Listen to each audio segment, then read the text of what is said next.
Yeah, there he is, he's on there. Good afternoon, ladies and gentlemen. Our normal meetings normally sit around, we talk and try and solve the problems of the world. As we do this, we come across different people, different experiences, particularly on technologies and various other gizmos, gadgets to do with health, fuel, just say the normal way we are controlled by economy. Now, a lot of the things we tell here is saying a lot of it is illusion, but you've got to remember this world is three-dimensional, physical place, and some of the laws are scientific laws, not the ones that are forced upon us. There have been many people through generations who have come up with very good ideas, so good, sometimes it's not noticed that they benefit mankind. Other times, they do get noticed, get halfway through, and then disappear into the ether. A lot of the equipment you'll see today was based upon a man by the name of Nicholas Tesla, who I believe kicked his clock in 1945. That's correct. In a hotel room on his own. Sad story, but in his journey up there he had lots of financing, lots of backing, made lots of money because he's an absolute genius. Most pieces of equipment to do with frequency, such as radio, X-ray, even such things as a microwave, are all parts of his technology and research. Some of the things that we're working on more than 70 years ago disappeared, and the only reason they disappeared is because they had an interesting side effect of, some of it you'll be able to see. This is Mr. I'm going to call him the Frenchman, or we can call him Mr. French. He's been playing on his own. He has the qualifications of an amoeba and the brain of a whale. So, from the technical side of it, he shouldn't be doing things like this because it's not proper, it's not good. And if you look at the equipment, it does look like he's fell it together out of his grandfather's shed. If you want to think flash and perspex and build and things like that, there are probably things available. But the whole point is the things around us, you can actually work this technology just to see what it does. The main thing we'll be playing with on today will actually be electrical currents, discharge, and questions you'll start asking, well, that's interesting, what's it do? All questions to go towards this man here. Now, the next thing is as well, to try to fund some of these bits and pieces, on the flyers we put down a donation, or suggested donation. I'll be coming round probably either halfway through or towards the end to see if everybody's going, I'm not giving you any money, we'll find out if we're doing these things right. I'm discreet, so if you can afford to put any more in to cover the cost, please do so. If you haven't got it, I'm also discreet, because not everybody has the same type of financial level of control. In other words, we don't all have the same levels of debt. But this is the first one playing with little bits of technologies, but there are other people around, and each and every direction I've heard mentioned within here, it seems that when we look around, there are people who have been doing experiments, working on their own, and not realising how many other people are around doing the same thing. So that's opened up a whole network of people when they're asking questions. We hope to get other people in to do lectures monthly on various things, such as we have, I hope the talker man is doing a talk on colloidal silver. Now, if people don't know about that, wait and see, but it's very good for us. And again, it's not meant to be used. We even have things to do with medicinal hemp, which I have to arrange as well. But right now, things we can play with or start to understand, you will want to ask questions, because otherwise you're just watching pretty sparks.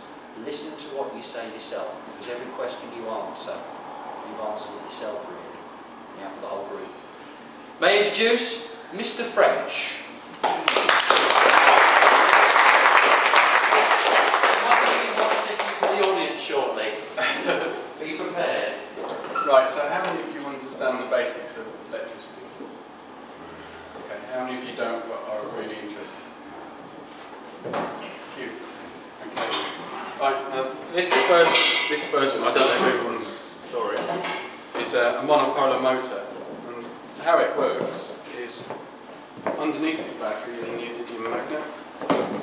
It can pull 25 times its own weight towards itself at quite a great distance. Now what happens is, because that's got a magnetic field of its own, north and south, this is heart-shaped, reason being is it's heart-shaped because it's north and south as well also, and it's got these two little brushes, and these little brushes sit on the magnet, a bit like the brushes of a motor, exactly the same actually, and that sets up a magnetic field.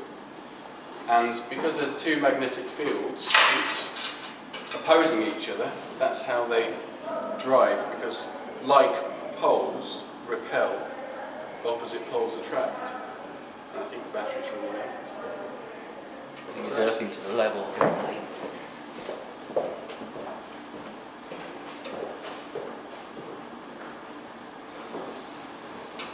Okay, it's decided that it's not working. I forget that. So basically, that is the most basic kind of understanding that you can have of electricity to start with. But then this transposes to all of these things. Now, there's electricity happens in many ways. You've got static. You've got obviously alternating voltage. You've got direct current.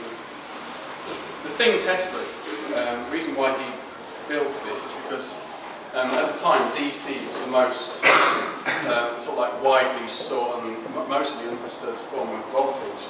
And Edison said to Tesla, I bet you can't transmit 110,000 volts down the road and keep it at the same potential. And he says, well, yes, I can, which is how AC came. You see, if I wanted to send 1,000 volts a mile away with DC, the wire would have to be as wide as my body, and by the time it got a mile away, it would only be about 10 volts. So, therefore, it was highly ineffective. The losses on copper wire and the heat, it was just not economical. So, AC works, it's like an oscillator, it's like your heart. Basically speaking, it goes from one state to another state and then back and forth. So it's just flip-flop, flip-flop. And he made a power generator, and he said he managed to transmit it down the road to a transformer. He could step up or step down the transformer to keep the voltage at the same level. And he could put it into everybody's house. And Edison said to him, well, it was only a joke. And so there was a bit of rivalry there from the very beginning. And unfortunately, Tesla was responsible for everything you use today: radio, microwaves, your AC, the motor, radio, everything. And he died a poor man, and he died a lonely man in a hotel room. And even to this day, if you look in all electronics books, there's no mention of Tesla apart from a standard, one of the standard units, an SI unit. He's named after a Tesla. Like Henry's to do with the coil. And so really, the guy is only just, till present day, been understood as being the father of everything that we come to understand. This circuit here, as you can tell, is a car ignition, and this is a dimmer switch. Now the dimmer switch, obviously 240 volts is going in, and the dimmer switch actually outputs a square wave. Now the reason how a dimmer switch works is, as the wave of AC goes from 0 to positive to 0 to negative, and it does that sinusoidal wave, the actual dimmer is designed, it chops the wave into segments, and it's current limiting, and that's the reason why when you turn it down, it's like it's just a volume control for voltage and current. So with this circuit, 240 volts goes in, there's a smoothing capacitor which makes it kind of almost like a raw kind of DC. It's a bit kind of raspy DC. This goes into the low windings of the ignition coil, which then energizes the high tension. So it's a really simple circuit. This is like the contact breaker point in your car. As the contact breaker points spin and open and close, this is exactly what this is doing. It's doing the same thing as it would do in a car, except the potential is 50,000 volts, so a couple of amps, so it's deadly. Now, you need more than a couple of thousand volts to cause a visible discharge between two poles. The reason for that is because the air between these two bits of wire, it acts like a dielectric, a bit like a capacitor.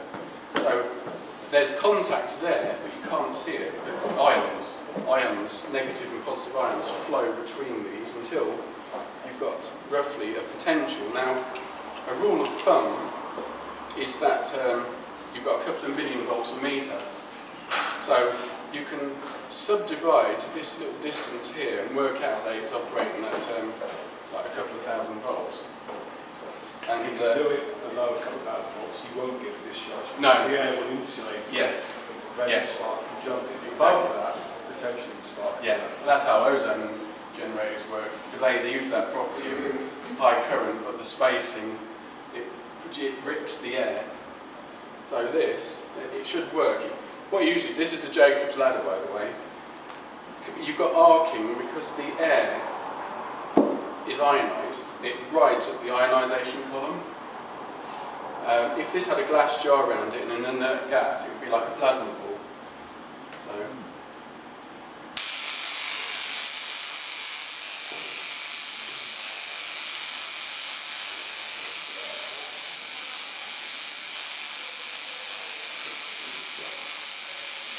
Just go up to the top sometimes. Just need to tweak it. High technology. Yes. This is baby steps really compared to that. Too close. As you can tell, it will arc at the closest point. So if I didn't have these on plastic insulators, it would arc across the wood. It would just do it in minutes. Still doing it.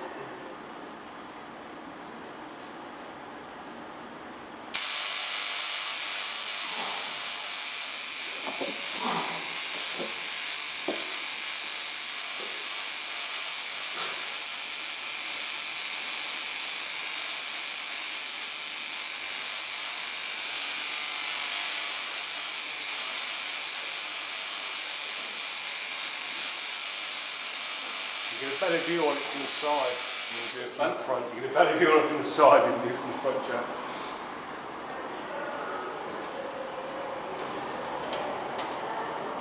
So we clap hands. Just one. You're destroying everybody's radio in the vicinity, are you? Not quite. Yeah. Have anybody got a radio? All the drivers driving by are probably enjoying it. There's all cabs outside the station. Yeah, who cares about that? Turn it up. Hopefully most of them are working. Yeah, it's basically a burner, a frequency burner. In fact, if you have the radio, Ian brought a radio, but the batteries have run out. If you put it on kilohertz range, it's like a mobile phone.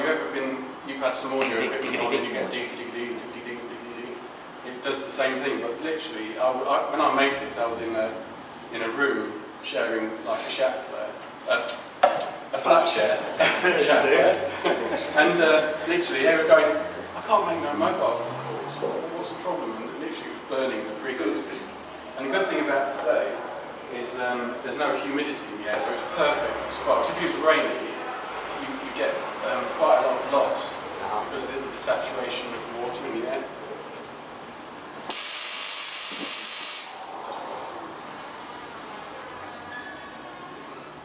Are they basically aerial rods? Yeah, they are. If you twist them with your thumb and finger, you might find you'll change the angle. Yeah, it does change angle because it rotates. They are bent a little bit. That's the thing, when you've got a little audience, it works, and as soon as you've got a big audience, it goes,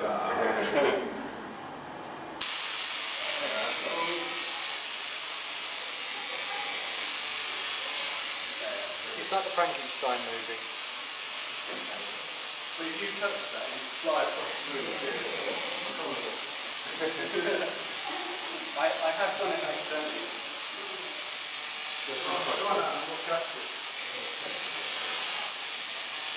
There we go.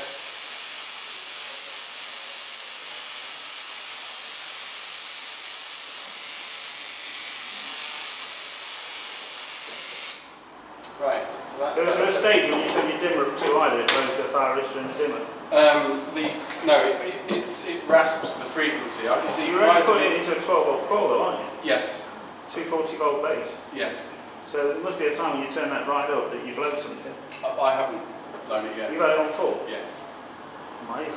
I mean, I've got quite a big capacitor. Yeah, it's a huge capacitor. Right. Anybody knows how test control works? Yeah? I think so. Right. In here, I've got an ignition transformer, oil burner ignition transformer. 6 kV. Now, these are obviously, as you can see, primary windings. Now, inside here also, I've got an adjustable spark gap. Now, everything this is a tank circuit. Basically, everything's grounded, even the transformer, and the 6 kV goes in through the spark gap. I've also got an array of small capacitors, because obviously if you would buy a big one, it costs you a couple of £100. But I've got an array in parallel and serial. So basically, capacitors, it's just like a mug, and you go into the tap and filling them up. Obviously, if you've got a 22 microfarad capacitor and you stick them on top of each other, this one's not going to fill until that one's filled. So therefore, the voltage increases or the capacitance decreases. If you've got 2 capacitors side by side and you've got the tap open and you're doing that, they're filling up at the same time. So the capacitance is increasing because you've got more surface area, but the voltage is remaining the same. So that's how I've built it. So the array matches the output of the transformer. The spark gap is mainly to protect the transformer from like vacuum air blowing it, because the secondary coil you can get bad arcs which will destroy it. What happens is this is a secondary. Now you start off with a current and voltage of 6,000 volts, about 600 milliamps.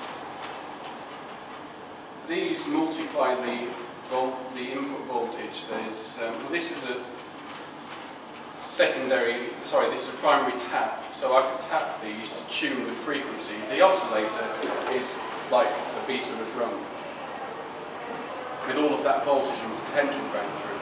Now this matches the impedance and the oscillation and the frequency of the primary circuit. Each one of these, the potential that goes from here goes from one winding, and every single winding multiplies, so every single winding is a multiplier. What happens with that is, it's a bit like I was saying about Edison telling Tesla, can you send 100,000 volts down the road? The current diminishes, or the current gets less because of the amount of insulation that it goes through, but the voltage multiplies. So this is effectively around 200,000 volts, but the amperage is nothing, hardly anything, but it will still kill you if you touch the primary circuit. Yeah, go on. You want to sell that? It's funny, I actually looked on the internet the other day, just for curiosity, because I'm trying to get some microwave transformers so I can make a flame, basically draw flames. The microwave transformer is a very powerful, lethal transformer, and you have to wire it in such a way where you use one of the transformers as almost like a choke to limit the current, because the microwave transformer isn't current limited, so therefore whatever comes out of the wall, it will pull as much as it can pull out before it burns out. You only need to touch it for a second and that's it. We use a transformer in series, like the primary closed, and it dissipates the heat. You can put a light bulb in there instead. So I was looking at that, and then I saw a Tesla coil kit, and I was like thinking, that's interesting, £650 without the transformer. I mean, I built that for. I got somebody to build the box, somebody just cut it out, plate and bent it. I did everything else myself. How long would it take you time-wise, do you reckon? So These are the components. I got the ignition transformer from a place in Surbiton in Surrey. They literally did them for oil burns and things. That cost me about 40 odd quid. But building it, this took the longest. But the thing that actually scuppered me was the actual the capacitor array. It was only working out that I could do an array of parallel and serial capacitor banks. And that was the only thing that slowed me down. But you could probably build this in a couple of months. So 650 quid, a couple of months' work is not actually that bad. No. No, not at all. But a lot of these things, I mean, I did want to make a Wimshurst machine. That is time consuming, because you have to turn everything out of brass, everything's got to be perfect. But these things, you can knock a simple one at probably less time than a month. If you had production, less, but yes. when you build it by hand, you have to calculate precision. That's what takes the time. Yeah, exactly right. Have we looked at the windings in the torus shape at all? There's so many different winding designs. Yeah, the toroid shape, that's almost like, you can imagine these primary windings, they sometimes use copper freezer pipe, and they put them on little feet. And then you put an arc ring here, because sometimes it can arc across. The arc ring is protected as well by some components that will absorb the discharge, so the transformer doesn't get burnt out. But there's different designs, even for the secondary transformer. The secondary coil, they can make it cone shape, because basically you're getting a lot of power on the first ring, and then that power is magnified as it goes up until you've got a real crisp. It's pulling more current up because you've got more wire to carry the current and voltage until it gets to the last one. So there's different designs. There's a scalar one as well, where you've got one where you can actually stick a coil on the outside of this, and you can have it sat flat, and you can have just two arms going like that. So the two arms arc across the top. There's so many different designs. So what is the aim of this? Just high voltage? It's 200 kV? That's your aim, pure high voltage, then for experimental? Yeah, I only built this just for... Because I mean, you've got the same thing in the back of a colour TV, haven't you? Just a few capacitors and diodes. They use them on ozone creation. Earlier. That's made out of a CRT unit. And again, you've got a little build-up for energy on there. But yeah, the technology for actually putting together, that's it. But what you're going to do is you're going to go like, well, why? That's what I'm hoping the question's going to be, is why?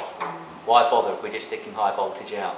Well, no, not why. I mean, it's an alternative way of doing it. If that's the vehicle or the way you want to go. Yeah, I'm sure you've got have you actually seen Tesla's work?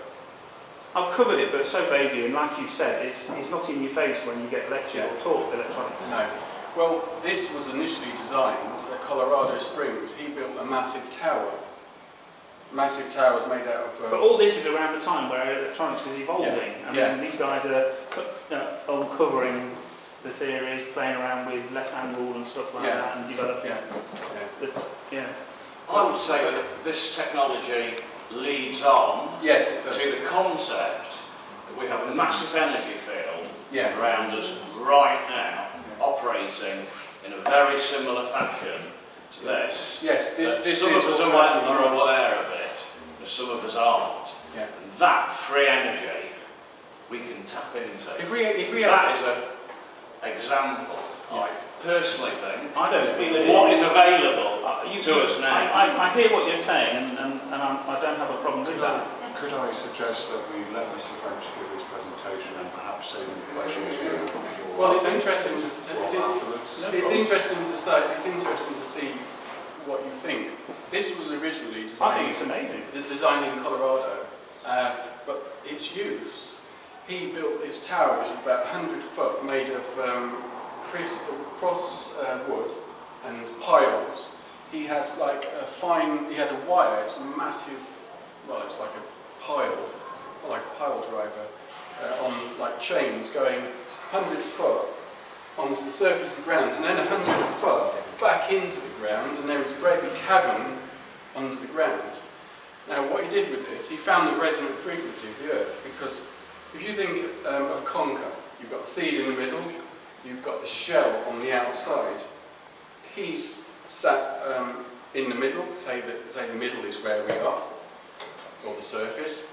He's gone a little bit down on the way. He's found the resonant frequency of the ionosphere. He's bounced like this. He's bounced it up, and he's measured what the feedback is. And that's what he was originally doing. He said that he could transfer as much power as he wanted all over the world with pumping stations. He could literally bounce. He could use it as a weapon. he could bounce, he could just literally tickle the ether, just tickle it and shoot power anywhere he wanted it. In fact, there's a TV program just lately, they had a place in America, they had these rockets with turns of wire on like this, and an earthed concrete station, and they're inside like a bunker, and they literally launched these rockets up, but this bit is attached to the ground. When it's stormy, they measure the potential of the storm in the clouds. They say, right, that's good potential. Shoot it up in the air, and then a bolt of lightning would hit the top of the nose of the rocket, ride down the wire, and hit. And he says they measured it was like a million volts, a couple of million amps.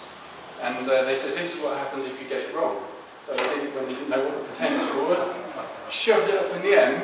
Tons of lightning bolts were coming down, and they were like saying, yeah, that's the reason why we've got to get it absolutely perfectly right. So the Earth, you know, we're all made of this. We're all made of the same matter, and it's amazing that a guy, you know, he must have had a vision. He must have been touched by, I don't know, how religious you are, or whether you're atheist, it doesn't matter, but he was touched by something. He used to have visions and dreams, and everything that he used to design and write came to him in a vision.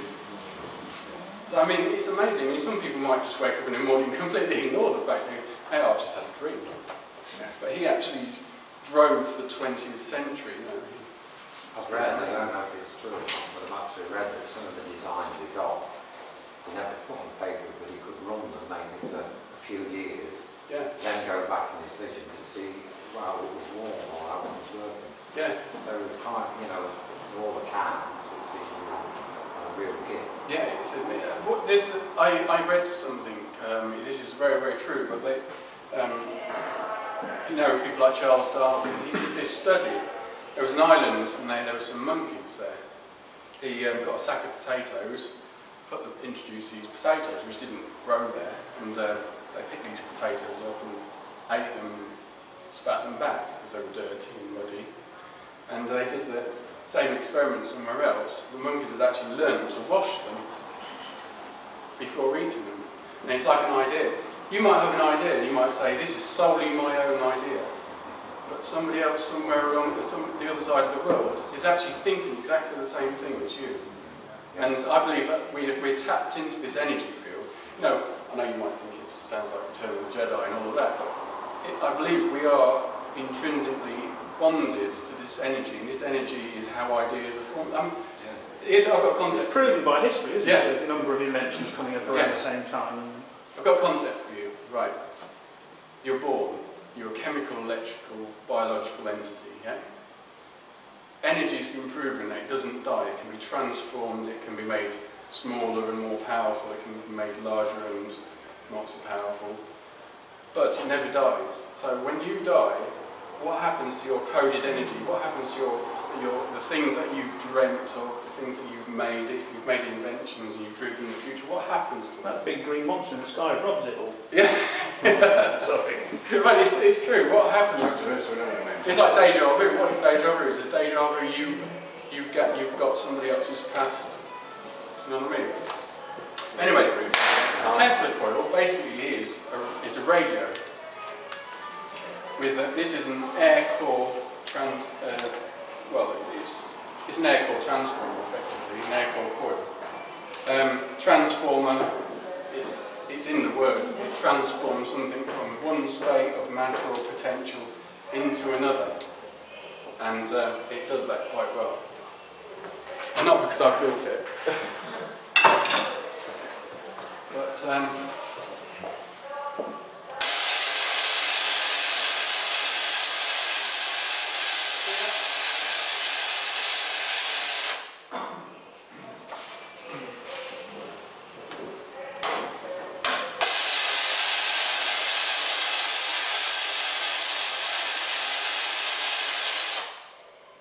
I don't have it on for too long because it produces a heck of a lot of ozone, and ozone is not very good for you. Not large quantities. Can you smell it? Can you smell that yet?